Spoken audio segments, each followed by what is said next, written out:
Yeremia dimasukkan ke dalam perigi. Ia tertolong oleh Ebed Melek. Yeremia 38 ayat 1 sampai 13. Tetapi Sefaca bin Matan, Gedalia bin Pasihur, Yukal bin Selemnya, dan Pasihur bin Malkia mendengar perkataan yang tidak henti-henti diucapkan oleh Yeremia kepada segenap orang banyak itu. Beginilah firman Tuhan, siapa yang tinggal di kota ini akan mati karena pedang, karena kelaparan, dan karena penyakit sampar. Tetapi siapa yang keluar dari sini mendapatkan orang Kasdim, ia akan tetap hidup. Nyawanya akan menjadi jarahan baginya dan ia tetap hidup. Beginilah firman Tuhan, kota ini akan pasti diserahkan ke dalam tangan tentara Raja Babel yang akan merebutnya. Maka berkatalah para pemuka itu kepada raja, baiklah orang ini dihukum mati, sebab sebenarnya dengan mengatakan hal-hal seperti itu, maka ia melemahkan semangat prajurit-prajurit yang masih tinggal di kota ini, dan semangat segenap rakyat. Sungguh, orang ini tidak mengusahakan kesejahteraan untuk bangsa ini, melainkan kemalangan. Raja Sedekia menjawab, baiklah, ia adalah dalam kuasamu, sebab raja tidak dapat berbuat apa-apa menentang kamu. Maka mereka mengambil Yeremia dan memasukkannya ke dalam perigi milik Pangeran Malkia yang ada di pelataran penjagaan itu. Mereka menurunkan Yeremia dengan tali. Di perigi itu tidak ada air, hanya lumpur. Lalu terperosoklah Yeremia ke dalam lumpur itu. Tetapi ketika didengar Ebed Melek, orang Ethiopia itu, ia seorang sida-sida yang tinggal di istana raja, bahwa Yeremia telah dimasukkan ke dalam perigi. Pada waktu itu, raja sedang duduk di pintu gerbang Benyamin. Maka keluarlah Ebed Melek dari istana raja itu, lalu berkata kepada raja, ya Tuanku Raja, perbuatan orang-orang ini jahat dalam segala apa yang mereka lakukan terhadap Nabi Yeremia, yakni memasukkan dia ke dalam perigi. Ia akan mati kelaparan di tempat itu, sebab tidak ada lagi roti di kota. Lalu raja memberi perintah kepada Ebed Melek, orang Ethiopia itu, katanya, bawalah 3 orang dari sini dan angkatlah Nabi Yeremia dari perigi itu sebelum ia mati. Ebed Melek membawa orang-orang itu dan masuk ke istana raja, ke gudang pakaian di tempat perbendaharaan. Dari sana ia mengambil pakaian yang buruk-buruk dan pakaian yang robek-robek, lalu menurunkannya dengan tali kepada Yeremia di perigi itu. Berserulah Ebed Melek, orang Ethiopia itu kepada Yeremia, taruhlah pakaian yang buruk-buruk dan robek-robek itu di bawah ketiakmu sebagai ganjal tali. Yeremia pun berbuat demikian. Kemudian mereka menarik dan mengangkat Yeremia dengan tali dari perigi itu. Demikianlah Yeremia tinggal di pelataran penjagaan itu. Pembicaraan terakhir dengan Raja Sedekia, Yeremia 38 ayat 14 sampai 28. Raja Sedekia menyuruh orang membawa Nabi Yeremia kepadanya di pintu yang ketiga pada rumah Tuhan. Berkatalah raja kepada Yeremia, aku mau menanyakan sesuatu kepadamu, janganlah sembunyikan apa-apa kepadaku. Jawab Yeremia kepada Sedekia, apabila aku memberitahukannya kepadamu, tentulah engkau akan membunuh aku, bukan? Dan apabila aku memberi nasihat kepadamu, engkau tidak juga akan mendengarkan aku. Lalu bersumpahlah Raja Sedekia dengan diam-diam kepada Yeremia. Katanya, demi Tuhan yang hidup, yang telah memberi nyawa ini kepada kita, aku tidak akan membunuh engkau dan tidak akan menyerahkan engkau ke dalam tangan orang-orang yang berusaha mencabut nyawamu itu. Sesudah itu berkatalah Yeremia kepada Sedekia, beginilah firman Tuhan, Allah semesta alam, Allah Israel, jika engkau keluar menyerahkan diri kepada para perwira Raja Babel, maka nyawamu akan terpelihara, dan kota ini tidak akan dihanguskan dengan api. Engkau dengan keluargamu akan hidup. Tetapi jika engkau tidak menyerahkan diri kepada para perwira Raja Babel, maka kota ini akan diserahkan ke dalam tangan orang-orang Kasdim yang akan menghanguskannya dengan api, dan kau sendiri tidak akan luput dari tangan mereka. Kemudian berkatalah Raja Sedekia kepada Yeremia, aku takut kepada orang-orang Yehuda yang menyeberang kepada orang Kasdim itu. Nanti aku diserahkan ke dalam tangan mereka, sehingga mereka mempermainkan aku. Yeremia menjawab, hal itu tidak akan terjadi. Dengarkanlah suara Tuhan dalam hal apa yang kukatakan kepadamu. Maka keadaanmu akan baik dan nyawamu akan terpelihara. Tetapi jika engkau enggan menyerahkan diri, maka inilah firman yang dinyatakan Tuhan kepadaku. Sungguh, semua perempuan yang masih tinggal di istana Raja Yehuda digiring keluar ke hadapan para perwira Raja Babel sambil berseru, engkau diperdayakan, dikalahkan oleh sahabat-sahabatmu. Tetapi baru saja kakimu terperosok ke dalam lumpur, mereka sudah berpaling pulang. Semua istrimu dan anak-anakmu akan digiring keluar ke hadapan orang-orang Kasdim itu, dan engkau sendiri tidak akan terluput dari tangan mereka, tetapi engkau akan tertangkap oleh Raja Babel, dan kota ini akan dihanguskan dengan api. Lalu berkatalah Sedekia kepada Yeremia, janganlah ada orang yang mengetahui tentang pembicaraan ini, supaya engkau jangan mati. Apabila para pemuka mendengar bahwa aku telah berbicara dengan engkau, lalu mereka datang meminta kepadamu, beritahukanlah kepada kami apa yang telah kau katakan kepada raja dan apa yang telah dikatakan raja kepadamu. Janganlah sembunyikan kepada kami, supaya engkau jangan kami bunuh. Maka haruslah kau katakan kepada mereka, aku menyampaikan permohonanku ke hadapan raja, supaya aku jangan dikembalikannya ke rumah Yonatan untuk mati di sana. Memang semua pemuka itu datang bertanya kepada Yeremia, tetapi ia memberi jawab kepada mereka tepat seperti segala yang diperintahkan raja. Maka mereka membiarkan dia, sebab sesuatu pun dari pembicaraan itu tidak ada yang diketahui siapapun. Demikianlah Yeremia tinggal di pelataran penjagaan itu sampai kepada hari Yerusalem direbut.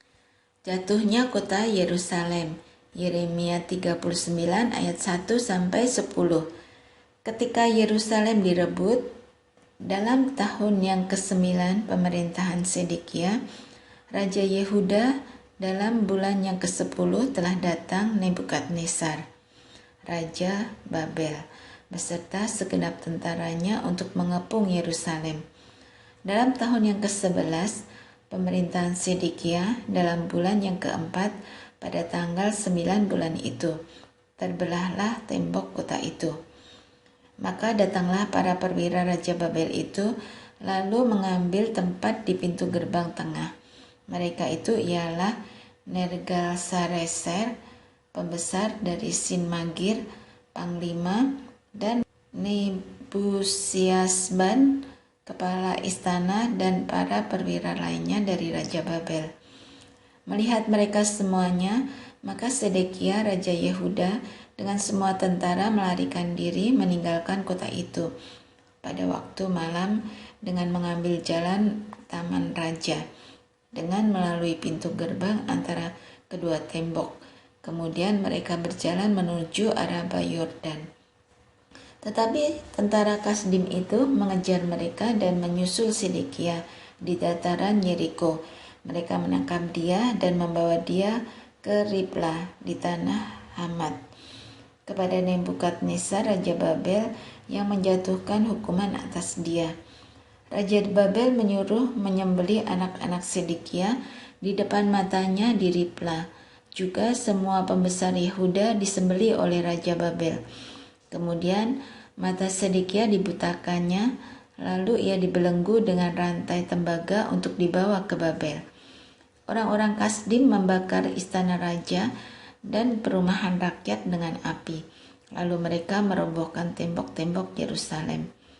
Kemudian Nebukadnezar, kepala pasukan pengawal, mengangkut ke dalam pembuangan ke Babel sisa-sisa rakyat yang masih tinggal di kota itu, dan para pembelot yang menyeberang ke pihaknya, dan sisa-sisa para pekerja tangan. Tetapi sebagian dari rakyat, yakni orang-orang miskin yang tidak mempunyai apa-apa, ditinggalkan di tanah Yehuda oleh Nebuzaradan, kepala pasukan pengawal. Pada waktu itu juga diberikannya kebun-kebun anggur dan ladang-ladang kepada mereka. Perintah Nebukadnezar untuk melindungi Yeremia.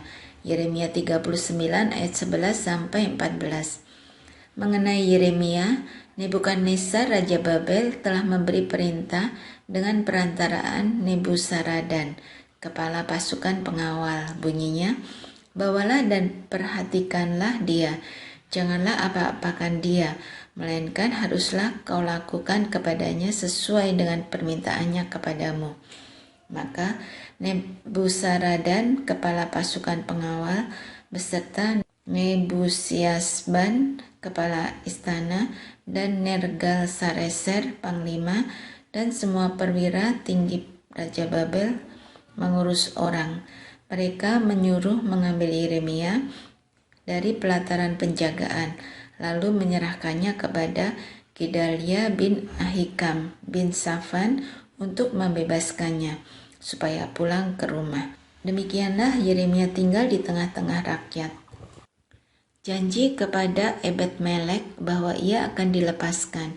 Yeremia 39 ayat 15-18.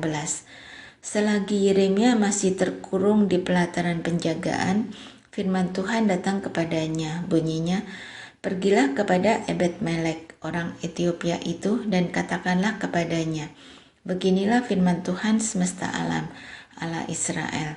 Sesungguhnya firmanku terhadap kota ini akan kulaksanakan untuk kemalangan dan bukan untuk kebaikannya. Dan semuanya itu akan terjadi di depan matamu pada waktu itu juga.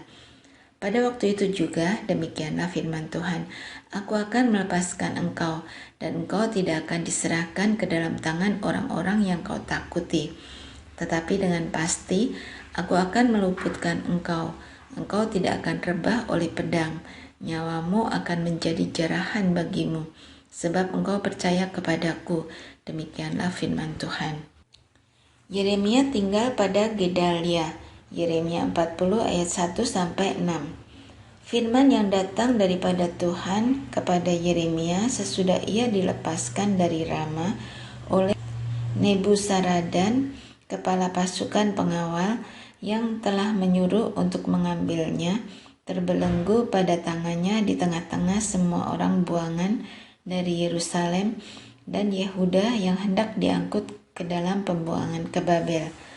Kepala pasukan pengawal itu telah mengambil Yeremia dan berkata kepadanya, Tuhan Allahmu telah mengancamkan malapetaka ini atas tempat ini, dan ia telah melaksanakannya.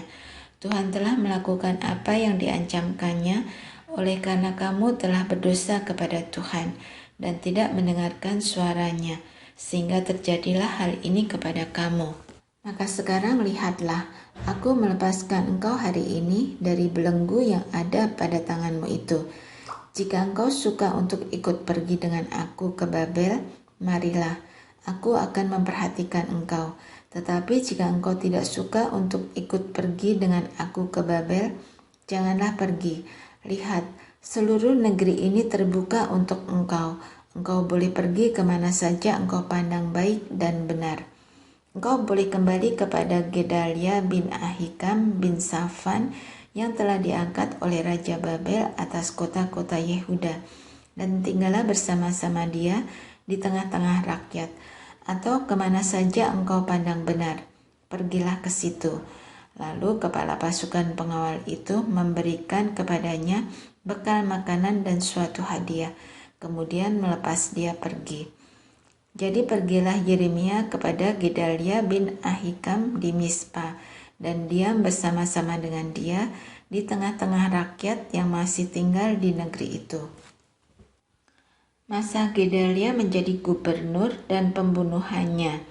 Yeremia 40 ayat 7-16.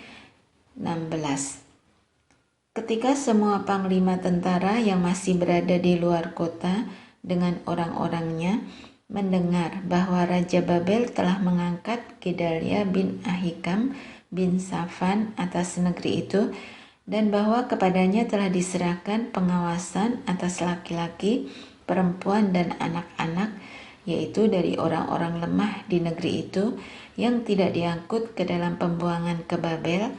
Maka pergilah mereka kepada Gedalia di Mispa. Mereka ialah Ismail bin Netanya, Yohanan bin Karea, Seraya bin Tanhumet, anak-anak Efai, orang Netofa itu, dan Yesanya, anak seorang Maaka, bersama dengan anak buahnya.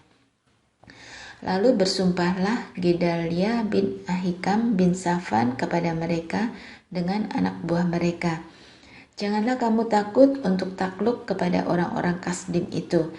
Tinggallah di negeri ini dan takluklah kepada Raja Babel, maka keadaanmu akan menjadi baik. Dan aku sendiri, aku menetap di Mispa untuk bertindak sebagai wakil di depan orang-orang Kasdim yang akan datang kepada kita.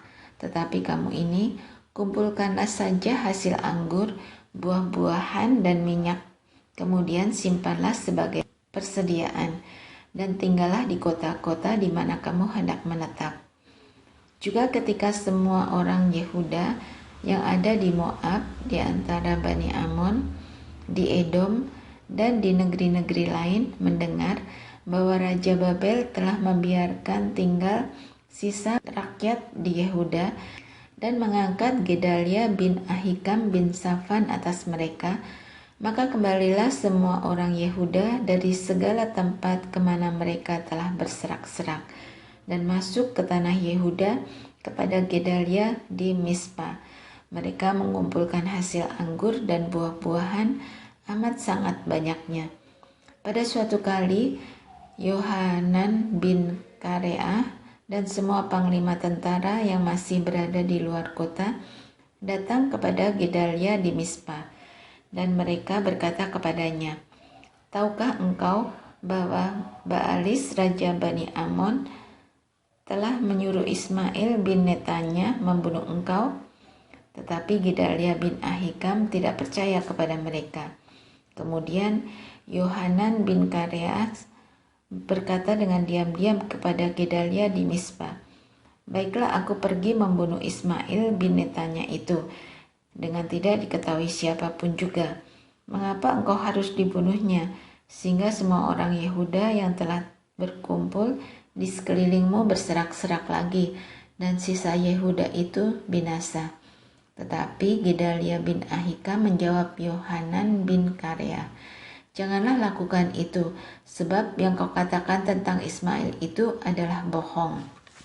Nyanyian ratapan karena bait suci yang rusak. Mazmur 74. Nyanyian pengajaran Asaf. Mengapa ya Allah, kau buang kami untuk seterusnya? Mengapa menyala murkamu terhadap kambing domba gembalaanmu? Ingatlah akan umatmu yang telah kau peroleh pada zaman purbakala, yang kau tebus menjadi bangsa milikmu sendiri. Ingatlah akan gunung Sion yang engkau diami.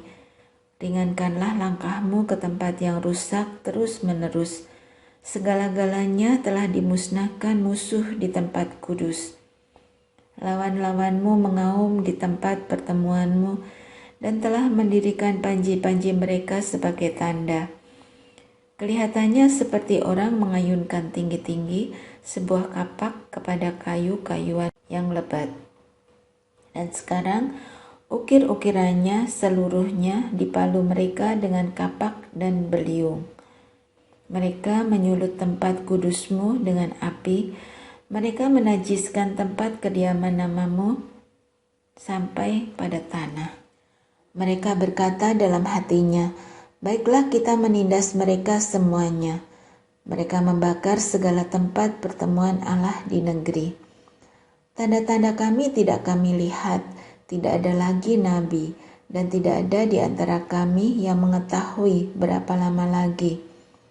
Berapa lama lagi ya Allah, lawan itu mencela, dan musuh menista namamu terus-menerus. Mengapa engkau menarik kembali tanganmu, menaruh tangan kananmu di dada. Namun Engkau, ya Allah, adalah Rajaku dari zaman purbakala, yang melakukan penyelamatan di atas bumi. Engkaulah yang membelah laut dengan kekuatanmu, yang memecahkan kepala ular-ular naga di atas muka air. Engkaulah yang meremukkan kepala-kepala Leviatan, yang memberikannya menjadi makanan penghuni-penghuni padang belantara. Engkaulah yang membelah mata air dan sungai. Engkaulah yang mengeringkan sungai-sungai yang selalu mengalir. Punyamulah siang, punyamulah juga malam. Engkaulah yang menaruh benda penerang dan matahari. Engkaulah yang menetapkan segala batas bumi. Musim kemarau dan musim hujan, Engkaulah yang membuatnya. Ingatlah ini, musuh mencela ya Tuhan, dan bangsa yang bebal itu menista namamu. Janganlah berikan nyawa merpatimu kepada binatang liar. Janganlah lupakan terus-menerus nyawa orang-orangmu yang tertindas. Pandanglah kepada perjanjian, sebab tempat-tempat gelap di bumi penuh sarang-sarang kekerasan. Janganlah biarkan orang yang terinjak-injak kembali dengan kena noda. Biarlah orang sengsara dan orang miskin memuji-muji namamu. Bangunlah ya Allah, lakukanlah perjuanganmu. Ingatlah akan celah kepadamu dari pihak orang bebal sepanjang hari. Janganlah lupa suara lawanmu, deru orang-orang yang bangkit melawan engkau, yang terus-menerus makin keras. Doa umat yang terancam. Mazmur 79. Mazmur Asaf. Ya Allah, bangsa-bangsa lain telah masuk ke dalam tanah milikmu, menajiskan bait kudusmu, membuat Yerusalem menjadi timbunan puing. Mereka memberikan mayat hamba-hambamu sebagai makanan kepada burung-burung di udara, daging orang-orang yang kau kasihi kepada binatang-binatang liar di bumi. Mereka menumpahkan darah orang-orang itu seperti air sekeliling Yerusalem, dan tidak ada yang menguburkan. Kami menjadi celah bagi tetangga-tetangga kami, menjadi olok-olok dan cemooh bagi orang-orang sekeliling kami. Berapa lama lagi ya Tuhan, Engkau murka terus-menerus, dan cemburumu berkobar-kobar seperti api? Tumpahkanlah amarahmu ke atas bangsa-bangsa yang tidak mengenal Engkau, ke atas kerajaan-kerajaan yang tidak menyerukan namamu, sebab mereka telah memakan habis Yakub, dan tempat kediamannya mereka hancurkan. Janganlah perhitungkan kepada kami kesalahan nenek moyang kami. Kiranya rahmat-Mu segera menyongsong kami, sebab sudah sangat lemah kami. Tolonglah kami ya Allah, penyelamat kami. Demi kemuliaan nama-Mu, lepaskanlah kami dan ampunilah dosa kami oleh karena nama-Mu. Mengapa bangsa-bangsa lain boleh berkata, di mana Allah mereka? Biarlah di hadapan kami bangsa-bangsa lain mengetahui pembalasan atas darah yang tertumpah dari hamba-hamba-Mu. Biarlah sampai ke hadapan-Mu keluhan orang tahanan, sesuai dengan kebesaran lengan-Mu. Biarkanlah hidup orang-orang yang ditentukan untuk mati dibunuh. Dan balikanlah ke atas pangkuan tetangga kami 7 kali lipat celah yang telah didatangkan kepadamu, ya Tuhan.